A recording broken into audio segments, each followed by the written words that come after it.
Welcome back into the Lions 24/7 podcast. Happy to have you with us as we enter the second half of March, and it's a second half of the month that will feature on-field football action here at Penn State. We are just 1 week out from getting back onto the practice field for our coverage at Lions247.com. Our first look at the Nittany Lions out there going through drills since before the Orange Bowl. And so a lot of changes since then. Plenty of players have moved on. Plenty of players have joined the team. More than 20 new scholarship additions between the transfer portal class and the freshman class who arrived early. And so a lot to dive into as Penn State's roster continues to progress. We'll break down an injury update. We'll talk about another round of top performers from the final week of winter workouts here with the Nittany Lions as they come back from spring break and continue to put in that work, preparing for spring ball. And we'll also touch a little bit upon the end of Penn State's basketball season. No postseason tournament action for the Nittany Lions. Daniel Gallen will help us review how that season came to a close and ultimately what the lingering questions are coming off a pretty disappointing year two for head coach Mike Rhodes. A little later on this show, you'll hear from our resident recruiting insider, Tyler Calvaruso. We're going to pick his brain on a couple different young Nittany Lions who have really stood out during recent winter workouts. What about their prospect profile was big when they came to the Nittany Lions? And what is Tyler hearing about their early career trajectory as Penn State works on younger portions of this roster, tries to fortify some depth at key positions? And we'll get into some running back recruiting conversation as well. We're about a month removed at this point from Jaywan Sider heading to Notre Dame, veteran Stan Drayton taking over that position coach job here at Penn State. There has been some movement within this recruiting class. In the 2027 recruiting class, Sider is starting to butt heads directly with Penn State. We'll talk about that with Tyler Calvaruso along with some official visit updates. But we begin, as promised, with Daniel Gallen and some roster notes. And Daniel, good to get back with you here. We spoke last week. I was still down in Florida. I'm now back in Pennsylvania. You and I will be standing alongside each other 1 week from today at Penn State's practice fields. And suddenly there's no more snow on the ground. We got 60 degrees in the forecast this week, and we're rolling in the right direction here, my friend. Yeah, no snow, plenty of sun, but the temperature still needs a little bit of work. I think that's still trying to figure out where it wants to go right now on March 18th. But nice to have you back, and spring ball. It's a week away, and I was putting together some calendar stuff this morning, and I'm looking forward to finally getting some eyeballs on these players and these coaches that we've talked so much about this offseason. We'll dive into the latest round of winter workouts, which took place Tuesday morning in Haluba Hall here in Happy Valley, and who stood out. And there are some names that continue to pop up session after session that we can't ignore at this stage. But Daniel, I wanted to begin with something we were able to report at Lions 24/7 on Monday. We learned that Keon Wiley, redshirt junior linebacker, is expected to be, quote, full go for spring practices. And he's somebody that last spring we got onto the field of March and we were saying this redshirt sophomore linebacker has a real chance to make a move. He finished off 2023 with 3 sacks, 5 tackles for loss. He didn't play a ton in a backup role as a redshirt freshman back in 2023, but he is somebody that you could kind of see as an ascending figure when he got his opportunities out there in game action, particularly as that season got a little bit later. Unfortunately, when March rolled into April in 2024, he was no longer on the practice field, and he would not play in a Penn State game over that 16-game schedule. We got to see him back on the practice field late November, December, into January a bit, but he was in a limited capacity through that. That's about to change come Penn State spring practices. So, Daniel, just off the cuff, before we dive into some of the intricacies around this linebacker room, what are you most curious about with Keon Wiley now in year 4 on campus? He was one of 2 linebackers who signed with Penn State's 2022 class. The other was Abdul Carter. Keon Wiley is another one of these guys where they get to campus, they redshirt, and then you have an injury, and suddenly you look up and it's been a couple years since they've really had consistent play. You brought it up that in 2023 we mostly only saw Wiley at the end of games in some garbage time. He was productive in those snaps, but things are at that point in a game, things can be a little off kilter, a little helter skelter. So we haven't seen him play in sort of a normal game flow yet in his Penn State career. And this is coming up on year 4. So I'm really curious to see where he is physically. We know that when he got here in 2022 out of Imhotep in Philadelphia, I think he was under 210 pounds. He was mostly an edge rusher, a really productive one in the high school ranks at a really good program. So we knew that he was not necessarily a project, but a longer term timeline in terms of his contributions. And now it's year 4, and he's going to have a really, really good opportunity ahead of him with the way with the way that this depth chart is. So I think that when we get out there, over these next couple of weeks for spring ball, I just want to see what he looks like physically. How much bigger is he? And then, with that increased bulk, how is he moving? Where's that athleticism at? Yeah, Penn State's official roster has Wiley at 6'2", 225 pounds. I know speaking with him last offseason a little bit, again, he's a guy that we kind of had in our crosshairs as an emerging figure for this defense potentially. He had talked about how his 40-yard dash time was down, how his weight was up, how he was faster and more physical. And it felt like a lot of things were coming together for him. I know that although we did not see him get involved for the games, the ability to get back out there, Daniel, I think it was mid-November, maybe ahead of that Washington matchup, where we saw Keon Wiley for the first time. And it just so happened that week we had Dan Connor for a phone call, and he was the analyst working within that linebackers room. He was essentially the linebackers coach last year. He is the official linebackers coach now. But he had some really interesting commentary on Wiley. He was quick to remind us that coming to campus, as you noted, his experience was predominantly at defensive end. And when you're 205 pounds and defensive end is your bread and butter, probably not going to stay in that position unless you got like a 6'4", 6'5" frame. That's not what Keon Wiley had. Linebacker was going to be that landing spot. Practiced a lot in the box last year. We were eyeing him up, especially when you consider that you later would lose a guy like Kavion Keys from the formula.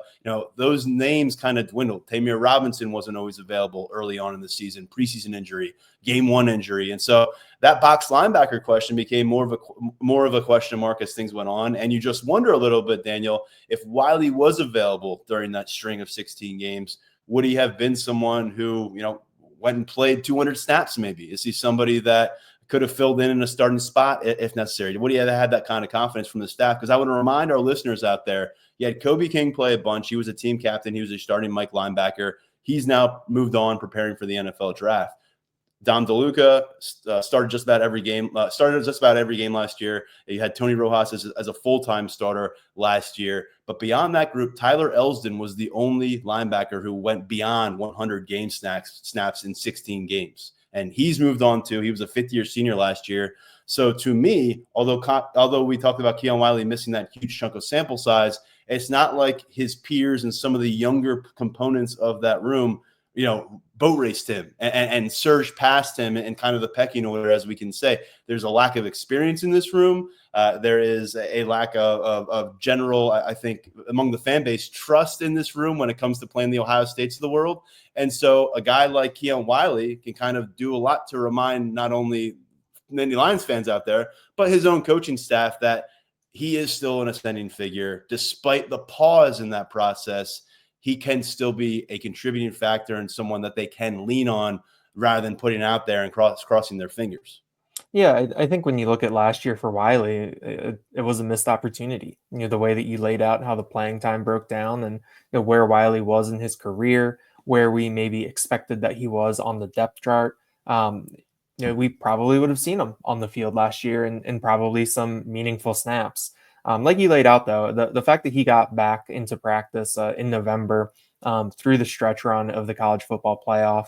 I know that James Franklin got asked a couple times if we would see Wiley, and he didn't completely rule him out. I think till like the very end, where he finally said, "Yeah, we're probably not going to see these guys that miss time early and then return to practice." But I think that getting those practices under your belt gives you a little bit of a running start, I think, when it comes to where Wiley was and going in the spring. So I think that those are important reps for him to get, being back in that practice environment, working with Dan Connor, all of those things. I think that helps Wiley when you forecast, okay, what can we look for out of him? What are we going to see from him this spring? It's not going to be a guy that is just getting back. It's going to be a guy who has already been back and, like you said, is going to be a, quote, full go. Yeah, and so with Wiley, I think what you love some of the traits, and Dan Connor referenced this, that he's got that twitch to him. He can really do some damage off the edge. He can get to the quarterback. Again, to rack up 5 tackles for loss and 3 sacks as a backup player, as a redshirt freshman, I think speaks to some of that, but also just the feedback we got at the practice field a little bit about how he can navigate, how he can burst and close. And I think when you look at the box right now, you're obviously going to start that conversation with Tony Rojas, but let's remember here, Daniel, we're not sure Tony Rojas is going to be involved at all in April or March on the practice field. You know, he was wearing a sling this winter. He wasn't wearing a sling last we saw him, but he did tell us that he's not quite sure about his spring practice availability. He does know he'll be full go for the season. But if you were to take Tony Rojas off the field, we already talked about Kobe King moving on. Dom DeLuca, I don't think you are hard pressed to pile reps on him. He's a 5th-year senior. He's done a lot for the program. So to me, if this is truly a situation where you feel completely confident and where Keon Wiley is recovered from that injury, he's a guy that I would expect to see just about as many opportunities on the practice field in the next month at linebacker as anyone, because you're trying to get him up to speed, and you're also, not necessarily trying to pile on the reps on a DeLuca, and you don't know if you'll have Rojas.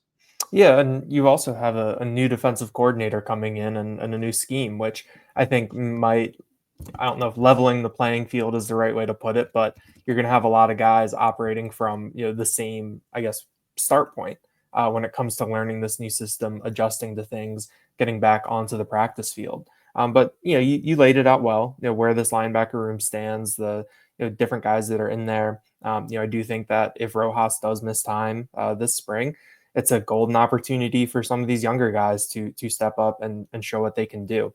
I think when you talk about the box linebacker spot, I think Anthony Specca is someone that we're really, really curious to see what he looks like. We heard some good things last year. We wondered a little bit if he would burn that red shirt. It seemed like, given the issues they had at linebacker with the health and the depth, that might have been a possibility, but they were able to preserve that. And so I think that, Keon Wiley and Anthony Specca are going to have a lot of opportunity this spring to put their best feet forward, keep working with Dan Connor, and then impressing Jim Knowles and putting themselves in a place where Knowles feels like that he can trust them while they're out there.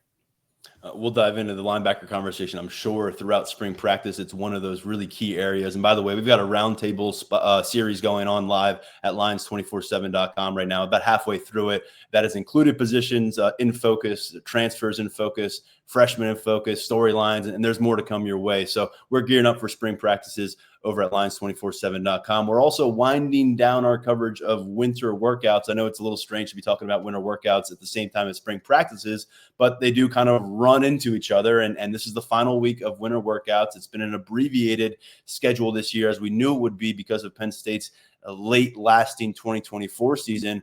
But here we are through 5 workouts now, Daniel. And we talked about this a bit last week when you were on the podcast and breaking down some of the trends from the first couple weeks of official visit, or I'm sorry, not official visits of winter workouts. Getting ahead of myself, we'll have Tyler Calvaruso on later. But it's hard to ignore what Elliott Washington is doing at cornerback right now. It is a room that is not lacking for experience. There are some really impressive young components of that group as well. And yet here you see the junior Elliott Washington stamping his name over and over and over again. I know Terry Smith doesn't take this lightly. He wants to build that competitive cornerback room to the utmost anywhere in college football, and yet he keeps turning to Elliott Washington at the end of these workout sessions. 5 for 5 is the junior cornerback. Yeah, it's pretty impressive. I think I saw Landon Tangwall, the former offensive lineman, tweet this morning that he doesn't think he's ever seen anyone do that. I went back through and opened up some spreadsheets from the 4 years that I've been on the beat and watching this stuff, and didn't see anything that that really came up to this level with Washington. But you talk about Elliott Washington and physically, coming into when he came to Penn State, I think that he had a reputation as a really good athlete. He was someone who was really fast, and at the time he was listed up, I think, around 200 pounds. He's been in the 190s for the past couple of years, but you're talking about a very well-built athlete. And I think that the little bit that we've seen from Washington, or not a little bit at this point, the body of work we've seen from Washington on the practice field, on the football field, what he's done on defense and special teams, it makes sense that this is the environment that he's excelling in. just the type of athlete he is, the athletic gifts that he has in his body. It's not really a surprise to me to see him pop up a lot. It is a surprise for me to see it come up, 5 times in 5 workouts, given, not just the competition and the talent in that room, but the numbers. I mean, I think that, Bo Pribula, when he was here, he was, the most frequent quarterback who would get the winter workout nod. But you're talking about a room that has like 5 guys in it, 4 guys depending on the year. Pribula came in with that background. Washington's in a deep room with some very highly regarded guys and players who will be expected to be on the field this year. So I think it's really impressive. Obviously, he has to make it translate to spring ball. He has to make it translate to the scheme. These types of workouts aren't necessarily a true indicator of what is to come, on Saturdays in the fall. But I think that every little data point works, and this is what he's showing to his coaches. So, I think that he'll be in a position where he'll have that trust. He'll have this, to fall back on, where he's shown the coaches what he can do. He's shown his teammates how he competes, and that's going to be someone that you're going to want to have on the field for you. Yeah, 5'11", 195 pounds, out of South Florida, burned red shirt as a freshman back in 2022, predominantly playing special teams, took a key step forward last year.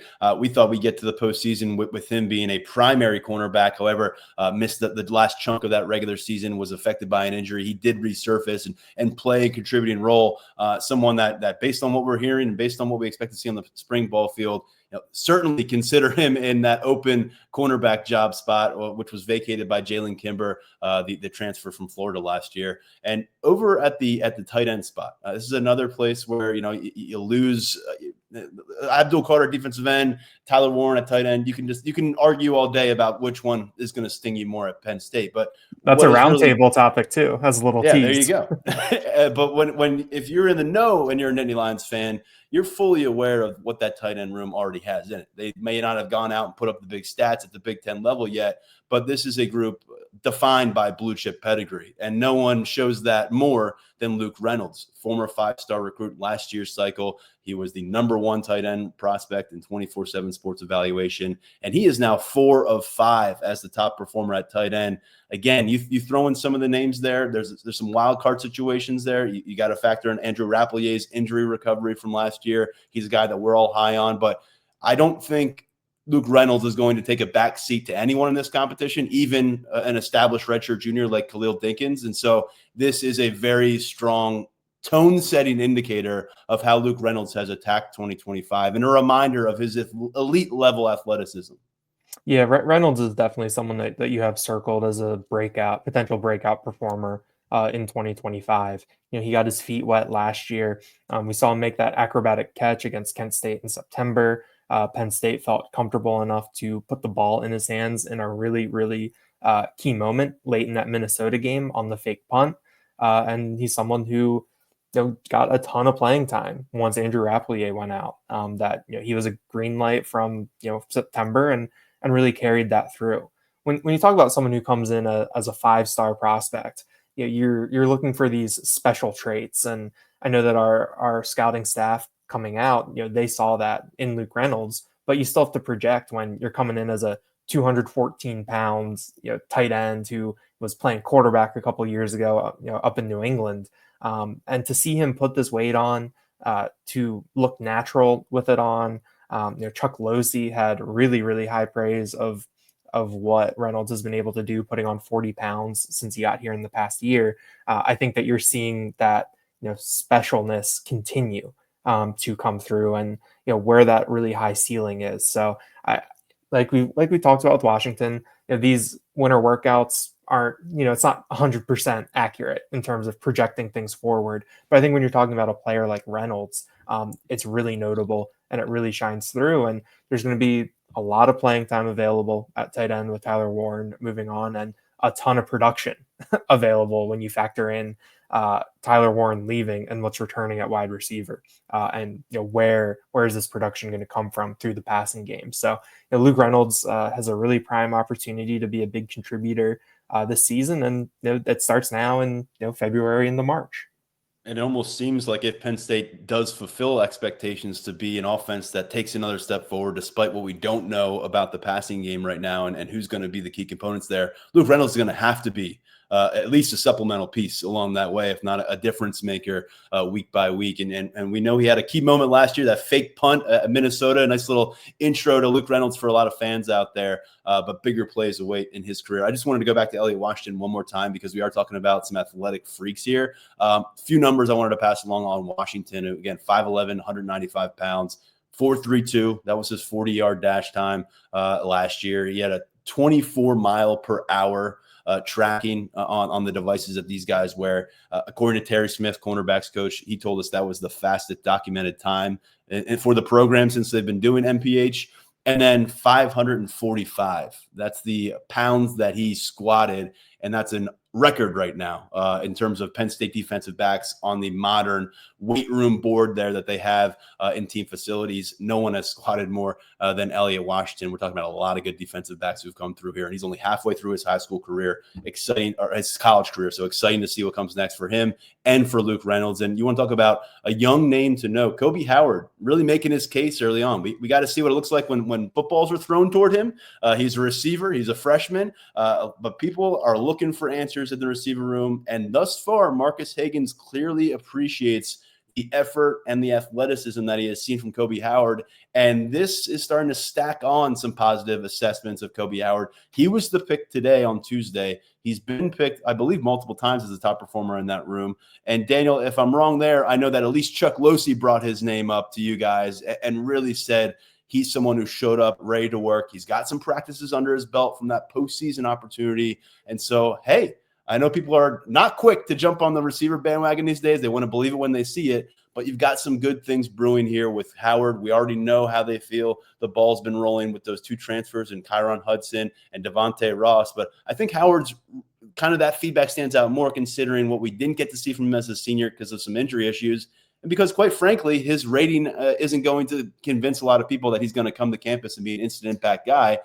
Penn State didn't sign a top 100 receiver type talent in this class.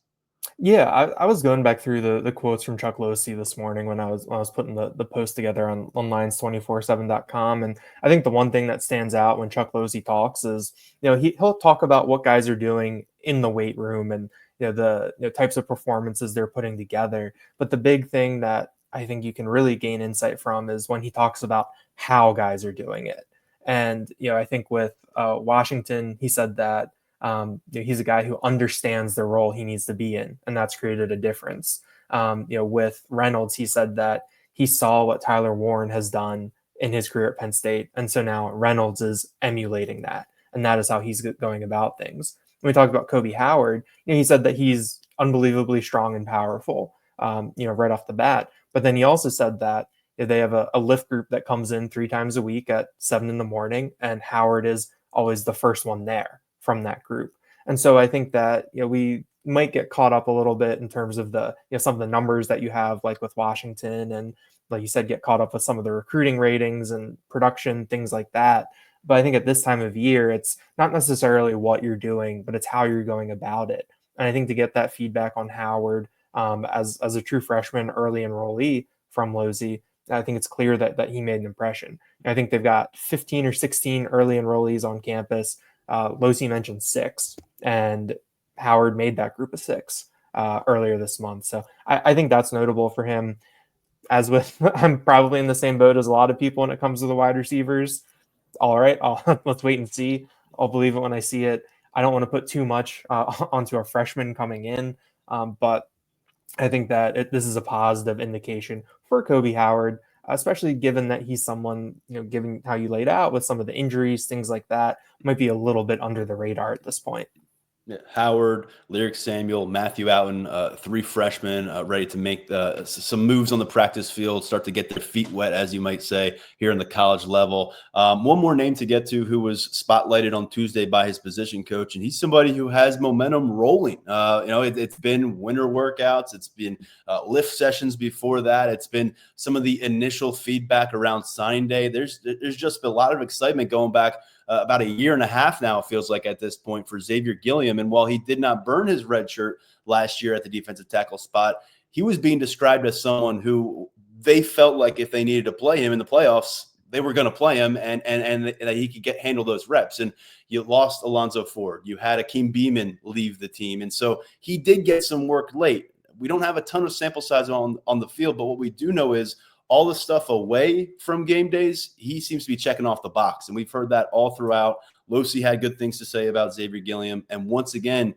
Deion Barnes looks in his direction. And it's not just defensive tackles we're talking about with Barnes, obviously. He's got the ends. It's a big group he's assessing on a session-by-session basis. And, the redshirt freshman keeps popping up.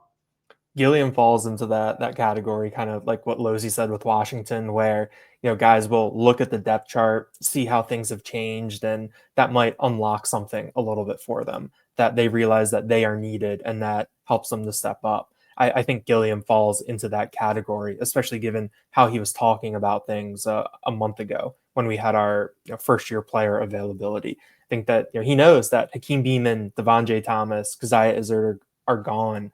We don't necessarily know where Alonzo Ford stands at this point, given that he got hurt in November at Minnesota. So there's going to be an opportunity for him. Zane Durant, too, is one of those guys that what you have in him. And we've seen how Penn State has managed some of these guys during the spring who have elected to come back for their final year of eligibility are handled in a certain way. We'll see if Durant is one of those guys that like Tyler Warren and Olu Fashanu was over the past couple of years. That could create even more opportunity for Gilliam to get reps and show what he can do. So I think that he's someone who going into spring ball is very well positioned to make a move, have an opportunity, put himself in a position where he can get onto the field and make things happen, because when we get to August 30th against Nevada, they might need him there, given, injury status, depth, how deep Penn State wants to go. I know that, in the playoff, they really shortened that rotation to those main guys. You can't necessarily do that over the course of a 12, 13, 14, 15 game season. So, you're going to need Xavier Gilliam at some point this year in some capacity. And I think that he's positioning himself well right now for that. I think that point comes sooner rather than later. I really, and I mean, you kind of add up the buzz around him. You look at the depth chart. You remember Devontae Thomas is gone, Keziah Izzard is gone, and I think one way or another, you're going to see him get a lot of work. I think you're going to see a lot of defensive tackles get significant work during that non-conference stretch that leads up to an Oregon matchup in late September. Good opportunity there to maybe get some numbers on the field. And I think Xavier Gilliam has a chance to be someone who shines pretty quickly. Daniel, before we turn to Tyler Calvaruso, and he's going to add a little bit more perspective on a couple of the names we just talked about because he covered them closely as recruits. But let's finish with the fact that Penn State basketball season is finished. There was a waiting period. People wondering, will they, won't they end up in some kind of postseason tournament? Certainly not March Madness, the NCAA tournament, but maybe the NIT, which they won several years back. Ultimately, though, Daniel, no practices after the regular season came to an end. High note to finish Big Ten play, but they didn't get to play Big Ten tournament.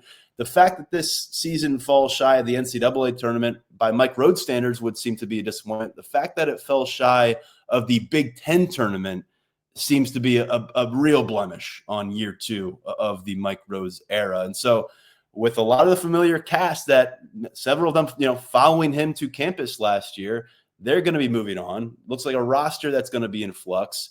What are your kind of lingering questions as this Penn State basketball season comes to a close and you come up for some air? Yeah, I mean, I think disappointment is a really strong way to put it. You think about where we were in December. Penn State finishes the non-conference slate 10-1. They split their games in their two Big Ten games in December with a pretty rousing win, very dominant win over then number 8 Purdue at the Bryce Jordan Center, and a close loss on the road at Rutgers, which is a tough place to play. So you felt, you beat Northwestern on January 2nd. You're 12-2. You're going to the Palestra to face Indiana, and it just seems like you are in a really, really good spot. And then things just snowballed a little bit. Ace Baldwin was dealing with back issues. Puff Johnson is lost for the season with a hand or wrist injury. Yannick Koenen-Niederhauser misses a couple games in there. Other guys are banged up and playing through things. And then on top of that, you're losing games. It's a very, very It was a very tough formula, I think, for Mike Rhodes this year. A lot of things went wrong at different points, and they just couldn't pull out of it. So I think going into this offseason, you're going to overhaul this roster a little bit. I believe they're going to have a couple empty spots that they can play with in the transfer portal. Attrition is pretty baked in, so you could have a couple more than is on paper right now. But I think Tyler Calvaruso put together a good little transfer portal primer on Lions 24/7 that I think covered a lot of things. And I think your number one priority right now needs to be player retention, namely with Yannick Cohn and Niederhauser. The 7-footer transferred up from Northern Illinois and was just a really, really skilled big. Could do a lot of different things for you. The little tease for next year from Mike Rhodes putting it out there is seeing more outside shots from him. He's European. He has that in his background. Wasn't asked to do it too much for Penn State this year. Led the Big Ten in blocks. Was able to use his size and athleticism. A pretty rare combination than what we've seen at Penn State in the past. So I think that's where you start. But it's going to be, I think, a pivotal offseason for Rhodes. Back in October, he said that the goal for the season was the NCAA tournament, that he wanted to talk about it. He wanted to put it on the table because that's what you're here for. It looked like they were going to do that. Even when that skid of 11 losses in 12 games started in January, they were still on the bubble. Given the quality of opponent in the Big Ten, they still had the opportunity to pull out of the skid. And even if the record might not have been great, the resume, I think, had the chance to stand out. And you closed the season on a little bit of a high note, 3 wins in your last 5 games. But I think that overall this sting is going to last. I went back and I was talking to Mark Brennan, when we were kind of waiting to see official word on whether or not Penn State was going to take an NIT bid or a Crown of College basketball bid. I went back and was watching the Peacock broadcast of that finale at Wisconsin. And, while Mike Rhodes wasn't telling us that their season was over, it was very clear that he had told the TV announcers, before that Wisconsin game that they were done after this. And the TV announcers, Jess Settles and Paul Burmeister, were saying that Rhodes told them that on that plane ride back to State College, he was going to get to work on next season. I think that Rhodes is a really competitive person. I think that this year was, he acknowledged that it was hard on him. And I think that this is going to be something that he's going to take into the offseason to try to rebound from, figure out what went wrong, and build something better next year. Rhodes 32-32 through 2 seasons as Nittany Lions head coach. And Daniel, you talked a lot about the interesting roster moves that are going to take place and decisions that'll happen, and NIL and how will that play a role in it. As Pat Kraft addressed earlier, they're trying to build basketball roster depth the best way they can. But I'm just curious, in this moment, what do you make of Penn State opting to remove itself from postseason consideration? Obviously, when you're not in March Madness, there's a huge step down in terms of the spotlight and what you're actually competing for in terms of a prize. But we saw Penn State make a run to the NIT championship several years ago. There's a bunch of notable programs that are participating in those 2 tournaments this year. When you view just in this vacuum of Penn State deciding, hey, we're good, we don't want any more basketball here in 2025, how are we supposed to interpret that? Yeah, I think I understand it. I think that in this era, the way that college basketball is that if you go into one of these tournaments, you have to know what you're going to get out of it, and you have to have a distinct goal. And I think that the one thing that people go to is a great opportunity to get young players a lot of run. This year's Penn State team was a pretty senior heavy group. You look at the guys who are in the top 7 in minutes, all played at least 21 minutes per game. 5 of those guys are in their last year of eligibility. And so, what do you really gain by, running those guys out there? Again, because, the way Rhodes really operated and did his rotations, we did not see much of, Javin Carter, Dominic Stewart, Miles Goodman, the 3 freshmen and some other players over the course of the year. And so, would you really get anything out of it for those guys? Because that's what this would need to be about. I think also there's kind of a human element of it too, where you get to this point in the year, things didn't go the way that you wanted them to, and you just want to turn the page, that you just want to be done. With the NIT, do you want to be in late March and playing in an empty VJC or going to some of these mid-major schools on the bus at this point in the year to play a game that what are you really getting out of it? I think too, when you talk about the crown of college basketball, that's out in Vegas. Like, do you want to take a team that has a lot of guys who may or may not be done? Do you want to take them to Vegas for a week and try to win basketball games? I think that there's a lot of different factors that go into it. I understand, as a fan, you want to see your team play as much as possible. You want to see them win as many games as possible, no matter the circumstances. But I think that with where this team is, they want to build for next year. On that Peacock broadcast against Wisconsin, the announcers were making it very, very clear that was the last for a lot of different players, for that team. I think that this isn't something that, they decided last week that, we're done. I think that, once things became clear, I think that, this is what they decided to do, and that's what they're going to commit to for their offseason. I understand disappointment. I wouldn't necessarily frame it like I've seen some people as maybe quitting or not wanting to be competitive. But I think that this is where this program is right now, and that's just kind of the fact, as they have a lot of work to do this offseason, and better to start on it now than after a couple maybe half-hearted basketball games. We'll pick our spots on this podcast to kind of dive into that basketball development during the offseason. But Daniel, appreciate your coverage of the team. We didn't have a lot of opportunities to talk about it on the podcast because it just wasn't that kind of season like it was a couple years back. But I know the folks who go over to Lions 24/7 for hoops as much as they do for football really appreciate it and respect what you and Mark and Grace Brennan, our photographer, were able to accomplish during another basketball campaign. So as we dive into football again for spring ball, I just want to say great job this year. And maybe we'll talk about it more in the podcast next season. Appreciate it, Tyler.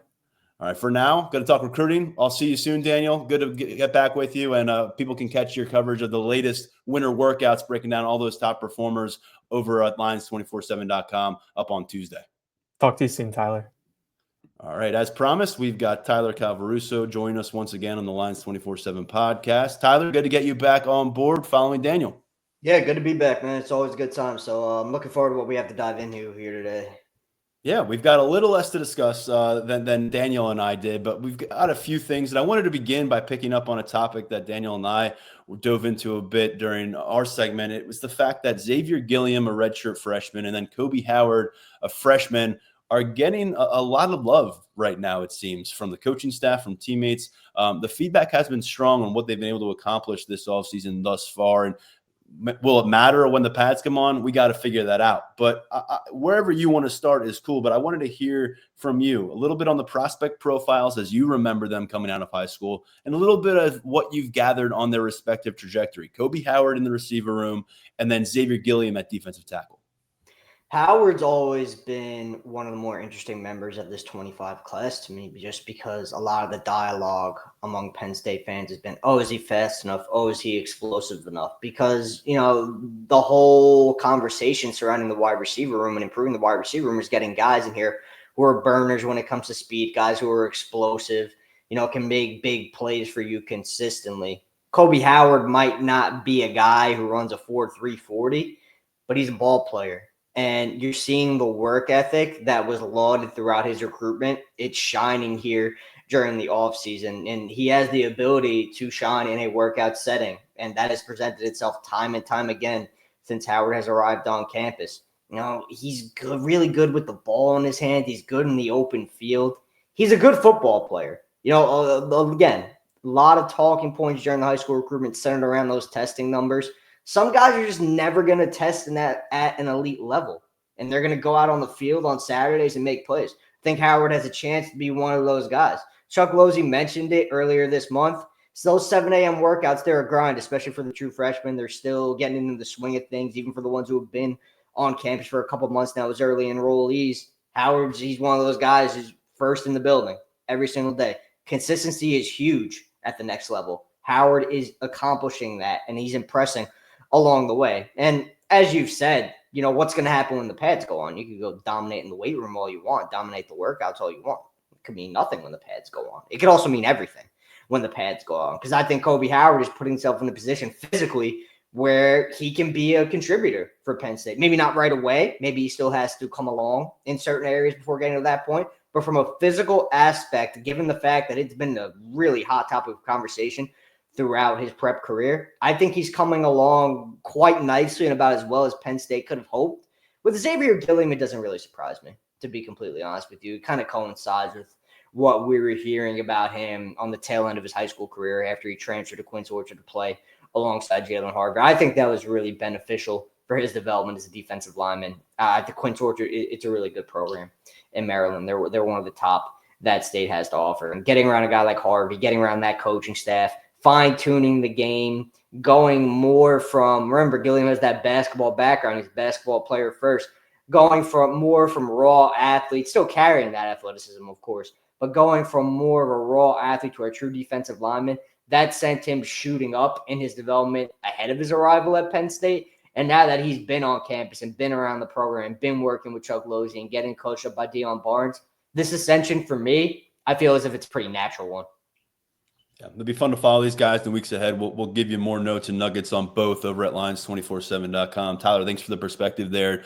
Let's get back to recruiting now, and running back recruiting is where I wanted to talk about with you today, because it's been about a month since Stan Drayton replaced Jaywan Sider as running backs coach here. Sider, of course, now at Notre Dame, and already crossing paths with Penn State. We knew it wouldn't take long, but Messiah Mickens, there's another running back in play we'll get to in a moment, but Mickens is the 2026 running back commit on board in Penn State's class at Harrisburg High School, along with fellow Nittany Lions commit Kevin Brown, a premier offensive tackle prospect. And Mickens has been committed to Penn State since before his junior season. He's a long-term piece of the 2026 class. He's a priority in-state standout, and he had a huge relationship with many members of the coaching staff, but none more paramount than Jaywan Sider. He was pretty clear about that when Sider left the program. He was also pretty clear that he was impressed by some of the early dialogue with Stan Drayton. What we figured would happen has happened. He has locked in an official visit to Notre Dame, Tyler Calvaruso. He has also put it out there that he plans to make an official visit down to North Carolina and their new head coach, Bill Belichick. And so buckle up, get your popcorn ready. We've got a fight in our hands for the Penn State Nittany Lions, who are also still lined up to get an official visit, maybe a spring practice visit from Mickens. So can you kind of bring us up to speed on where things stand between Penn State, Jaywan Sider, Notre Dame, maybe some other teams, and Messiah Mickens? Well, we knew he was going to get out and take visits once Jaywan Sider left. I mean, he's been committed so early since before the beginning of his sophomore year. I mean, put that in perspective. Jordan Hill, who's now on the Penn State staff, was his high school coach sophomore year. Before his sophomore, I said before his junior year. Hand up, I was wrong. Yeah, before his sophomore year. We're talking 2 summers ago at this point. Well, that's how long ago it was, man. Yeah. He's not even at that same school anymore. He's over at Harrisburg now. Hill's working in State College, and we knew it was going to happen because he hasn't gotten to experience a lot of the things other kids his age have in the recruiting process because he committed so early. 2, the relationship with Sider was so key in the commitment from the first place. You know, position coach leaves, go to a place like Notre Dame where, you know, you could see yourself potentially being. You know, it made sense that he was going to get out and take visits. It was something we anticipated. Now, Penn State's done a good job with Mickens since, you know, he's gotten to know Stan Drayton. It seems like Drayton's done a good job on selling him on the vision for development, which is huge for Mickens. Obviously, he wants to get to the NFL, wants to play at the next level one day. Drayton's selling on him being the guy who can get him there. And, you know, I mean, the track record is what it is. You know, that kind of speaks for itself in that regard. So that's carrying some weight with Mickens. But I wouldn't necessarily be concerned that he's getting out and taking other visits. And what I mean by that is it was to be expected. You know, it was kind of an inevitable thing once Jaywan Sider left. Now, we need to see what happens when he's on these visits, because he can head out to a place like Notre Dame and be blown away with what Sider and Marcus Freeman are doing out there. He can make it down North Carolina, see Bill Belichick's program and be like, whoa, they've got something going on. It could be special here in Chapel Hill. I want to be part of that. You know, we don't have much to fall back on with Mickens in the sense of what he's going to take away from visits elsewhere, because there haven't really been visits elsewhere. He's only really been to Penn State. That's the place where he's most familiar. He's going to be back in State College during spring ball, going to get around Stan Drayton, spend some time watching him coach up those backs, watch that offense again. So I think moving forward from that point on, we'll have some more valuable feedback directly from Mickens. But so far, what's playing out, I think, is to be expected. And Penn State's doing what it can and what it's going to continue doing with Mickens, and that's selling him on development, selling him Penn State continuing. Hey, look, you've been committed for so long. You've seen the vision we have for this program. It's still the same. Stan Drayton's just the guy who's going to help lead us there now. More often than not, Penn State signs multiple running backs in a recruiting class, and they've got 4 players right now in the 2025 roster who are going to have freshman eligibility. So we got a lot to learn about those young pieces, but fully expecting Stan Drayton to do his diligence here beyond Messiah Mickens. And so with one guy on board in this 2026 class, with a coach who has a great track record of evaluating and producing high-level talent, where are we with the non-Mickens storylines for the running backs class in the 2026 cycle? Yeah, that board's still coming together. There's still some familiar names on it, some newer names, but names that aren't really new at the same time. Derek Cooper is a blue chip recruit down in Florida. He's at Chaminade Madonna, so played with Beckham Kritza, played with Kobe Howard last fall. Penn State was in that one with J1 Sider, obviously, given the fact that Sider, Florida was his territory during his tenure with the program. And Penn State pushed to get that official visit post-Sider, succeeded. They're playing from behind there. It's going to be a tough pull. They're getting up for a midweek OV June 17th through the 19th. So we'll see how that one plays out. I lean more towards Cooper landing elsewhere right now. But the fact that Penn State was able to secure that official visit was important because they had been trying to get Cooper back to campus on multiple occasions leading up to that point. Weren't able to do so, but they will during the summer. Beyond Cooper, Brian Bonner's a top 100 back from California who's high on Penn State. He's been making it out to campus for the first time during spring ball. That's going to be an important visit. I expect Bonner to take an official as things currently stand. It's going to be likely, even though he hasn't locked anything in yet, likely that June 6th through 8th weekend or the June 13th through 15th weekend. So he's high on the Nittany Lions. Favor Arkey from Ohio. He has a spring ball visit locked in for April 3rd. That's one Penn State's been involved with. And right now, I do think it's going to go elsewhere. Miami's done really well. There are a couple other programs done really well. And Ohio State just offered a key. He's a 4-star guy from Ohio State, right in the Buckeyes' backyard. That's impactful for him. Javad Barnett, from Tampa. He's going to be on that official visit schedule for Penn State at running back. I think, and looking at the board, there's a lot of highly ranked talent on this board. Barnett's not quite there, but I think he's as good as any of these guys watching the tape. I think he's a little bit underrated. I think no matter where he lands, someone's going to be getting a guy, and he's giving Penn State a real look. So we're talking about some names we've discussed plenty in the past. We're talking about some names who are kind of coming back more towards the forefront now, and it's still a board coming together. Remember, spring evaluation period, it's here. We expect Drayton to be back out on the road recruiting as a position coach for Penn State now. And, where that takes the Nittany Lions in terms of their running back pursuits, only time will tell. You could see some new offers. Maybe you see no movement. Maybe the board being set as it is right now. But retention of Mickens is important, and making an impression on the guys we just mentioned, very important as well. Yeah, and look, the track record, we've talked about it a lot. You can go on the recruiting trail and you can talk about recruiting Bijan Robinson to Texas and helping kickstart his development with the Longhorns. You can talk about recruiting Ezekiel Elliott to Columbus and helping him get in a position to be a star player on a national championship squad with the Buckeyes, and like Bijan Robinson going on to be a top 10 draft pick. These are names that are relevant to today's recruits still, and we'll see how that carries over in messaging for Stan Drayton. You talked about the fact that Mickens committed so early. So did Kaman Spell out of McKeesport High School in Pennsylvania. 2027 class. He committed to Penn State last August before his sophomore season, and he is considered an absolute stud. Number 54 national recruit, number 3 running back nationally in our rankings at 24/7 Sports. And guess who just offered the Penn State commit? J1 Sider and the Notre Dame Fighting Irish. How much does this move the meter towards this South Bend State College battle brewing further in the 2027 recruiting class? Yeah, we saw this one coming. It was inevitable. It's fitting that Notre Dame rolled out the offer on their Pot of Gold day. They issue a lot of 27 offers on St. Patty's Day, and Spell, I believe, was one of the first, which, again, no surprise there. He's got a really good relationship with J1 Sider. I mean, he was pretty open with me. Following that move, he questioned things a little bit, but he got with the staff and was reassured about the way things are going at Penn State. And he's been getting to know Stan Drayton, another guy, just like Mickens. He's going to be back in town during spring ball. So it's definitely going to be something to monitor moving forward. I don't think it's just going to be Notre Dame either. I mean, Tennessee just offered spell recently. So I don't think these schools are going to go away. I mean, there's so much time between now and signing day for spell. It wouldn't make sense for these schools to go away. And until he, takes that step forward and shuts things down, if that's something he decides to do, these schools, they're going to keep calling, I would anticipate. And again, the relationship with Sider is really strong. So I'd expect Notre Dame to have a say in the way this thing goes from here on out. But again, with Penn State, they get these guys on board so early. He's a Western PA guy.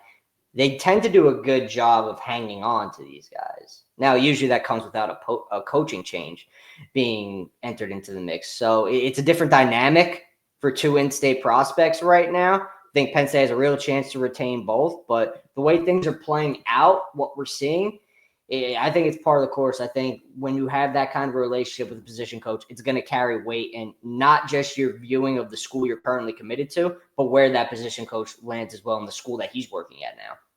I think it's worth reminding folks that Penn State is also going to have the most well-known running back tandem in college football going into this 2025 season. And so there will be a lot of eyes on that group. And if it's positive from game 1 to game 2 to game 3 and carrying on into some marquee matchups, that's going to do a lot of good things for you. I don't care whether it's Drayton or Sider. If young running backs are out there watching Nick Singleton and Katron Allen 100%. Reach the end zone, have big performances for a national championship contender, that is going to do good things for you in every corner of the country.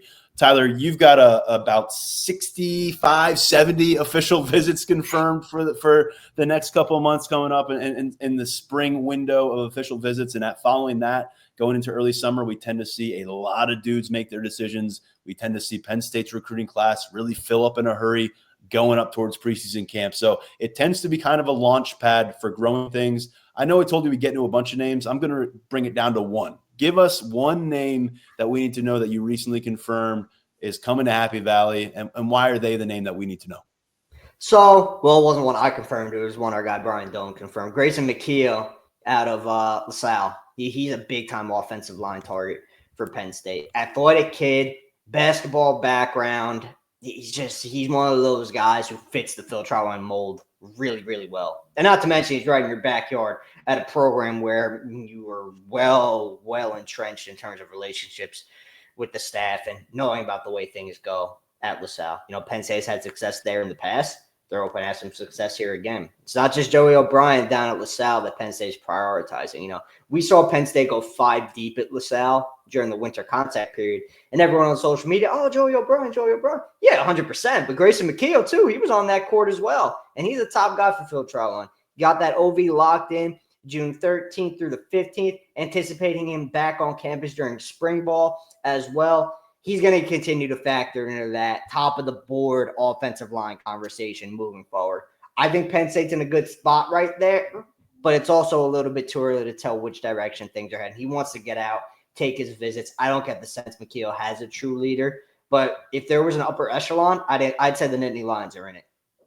Yeah, a couple names to know there out of LaSalle. As you mentioned, Joey O'Brien considered the #1 overall recruit in the state of Pennsylvania for the 2026 cycle. And just a few cycles ago, a young man named Abdul Carter made his way from LaSalle to State College. It worked out pretty well for him, and the NFL draft will remind us of that next month. By the way, when you look at the top 10 rankings for Pennsylvania's class, since we're talking about a Pennsylvania guy here, in the 2026 cycle, among the top 6, only 3 have committed anywhere, and all 3 have committed to Penn State. Matt Sieg is safety out of Fort Cherry, Kevin Brown, the offensive tackle out of Harrisburg, and then, as we said, Harrisburg running back Messiah Minkins, who is number 6 on that list. Tyler, appreciate it. As I said, 60-plus confirmed official visits. You have a new story up, it feels like, every few hours regarding Penn State on the recruiting trail. So folks can check that out now over at Lions247.com. 30% off gets you access to our VIP coverage for a full year, or take a test run, $1 for 1 month. It's a good month to do it right now because you're going to have some guys coming to campus and checking things out, getting face-to-face with Coach Franklin, and our recruiting coverage really going to continue to take off between Tyler Calvaruso, Brian Doan, and our coverage team at Lions 24/7 and 24/7 Sports. Tyler, we got a lot more to get into with you on the podcast down the road. For now, we'll say goodbye, but thanks as always for hopping on with us. Thanks, man.